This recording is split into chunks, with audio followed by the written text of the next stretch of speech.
Bismillahirrahmanirrahim. Assalamualaikum warahmatullahi wabarakatuh. Alhamdulillah. Marilah kita buka pelajaran pada pagi hari ini dengan membaca doa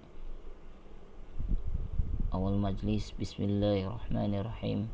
Rabbi zidni ilman, Allahumma anfa'ni bima 'allamtani wa 'allimni ma yanfa'uni warzuqni ilma yanfa'uni. Amin. Alhamdulillah, segala puji bagi Allah yang telah memberikan rahmat dan hidayahnya kepada kita sehingga kita masih diberikan kesehatan jasmani maupun rohani, dan mudah-mudahan Allah selalu memberikan kesehatan kepada kita sehingga kita terhindar dari virus yang telah mendunia ini. Baiklah.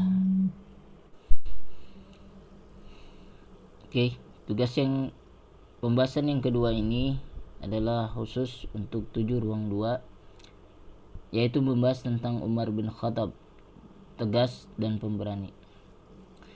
Umar bin Khattab bin Nufail bin Abdul Uzza atau lebih dikenal dengan Umar bin Khattab adalah salah seorang sahabat Nabi Muhammad SAW yang juga adalah khalifah kedua setelah Abu Bakar As-Siddiq. Umar dilahirkan di kota Mekah dari suku Bani Adi, salah satu rumpun suku Quraisy, suku terbesar di kota Mekah. Saat itu ayahnya bernama Khattab bin Nufail al-Hashim al-Quraisy dan ibunya Hatamah binti Hashim. Umar memiliki julukan yang diberikan oleh Nabi, yaitu Al-Faruq, yang berarti orang yang bisa memisahkan antara kebenaran dan kebatilan. Umar bin Khattab adalah orang yang sangat berani sehingga ia dijuluki singa padang pasir. Sebelum masuk Islam, ia sangat ditakuti oleh orang-orang Islam karena kebengisannya. Begitu juga ketika sudah masuk Islam, ia sangat ditakuti oleh musuhnya, yaitu orang-orang kafir. Meskipun keras kepala, tetapi hati beliau lembut. Ia keras terhadap orang yang mengingkari ajaran Islam atau orang-orang kafir, tetapi ia sangat lembut terhadap orang-orang yang baik.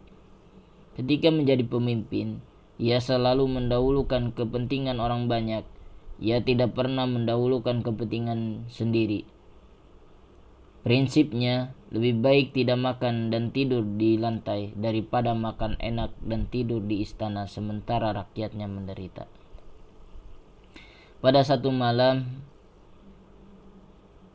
hartawan Abdurrahman bin Auf dipanggil oleh Khalifah Umar bin Khattab untuk diajak pergi ke pinggir kota Madinah. Malam ini akan ada serombongan khalifah yang hendak bermalam di pinggir kota. Dalam perjalanan pulang, kata Khalifah Umar kepada Abdurrahman bin Auf, "Lalu maksud Anda bagaimana?" tanya Abdurrahman. "Oleh karena khalifah itu membawa barang dagangan yang banyak, maka kita ikut bertanggung jawab atas keselamatan barang dan dari gangguan tangan-tangan usil. Jadi nanti malam kita bersama-sama harus mengawal mereka," sahut Khalifah. Ajakan itu disambut gembira oleh Abdurrahman, bahkan dia sudah mempersiapkan jiwa raganya untuk berjaga semalam suntuk. Namun apa yang terjadi di sana ternyata lain dengan yang diduganya semula. Ketika malam telah dimulai sepi, Khalifah Umar bin Khattab berkata kepadanya, "Abdurrahman, kau boleh tidur. Biarlah saya saja yang berjaga-jaga. Nanti kalau ada apa-apa, kau saya bangunkan." Satu malam, Auzaid pernah memergoki Khalifah Umar masuk ke rumah seseorang. Ketika keesokan harinya dia datang ke rumah itu, ternyata penghuninya seorang janda tua yang buta dan sedang menderita sakit. Janda itu mengatakan bahwa tiap malam ada orang yang datang ke rumahnya untuk mengirim makanan dan obat-obatan. Siapa nama orang itu? Janda itu sama sekali tidak tahu. padahal orang yang tiap malam datang ke rumahnya adalah khalifah yang mereka kagumi.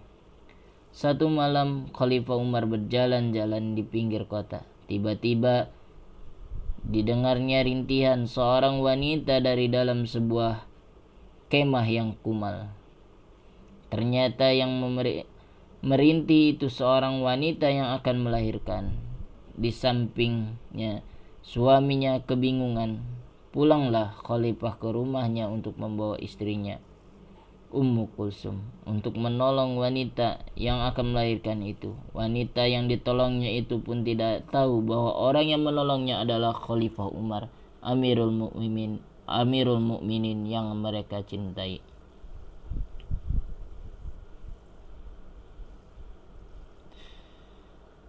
Sekian materi untuk 7 ruang 2 ya, yang Abi harapkan anak-anakku bisa mengerjakan tugas yang Abi sampaikan. Nomor 1 atau yang pertama, tuliskan sifat apa saja yang dimiliki oleh Khalifah Umar bin Khattab. Yang kedua, tuliskan penjelasan tentang 1. Tahun masa pemerintahan. Yang kedua, status atau hubungan kekeluargaannya dengan Rasulullah. Yang ketiga, prestasi yang dicapai. Yang keempat, kisah wafatnya. Yang ketiga, bagaimana cara meneladani sifat-sifatnya. Sekian dari Abi. Wabillahi taufiq wal hidayah. Wassalamualaikum warahmatullahi wabarakatuh.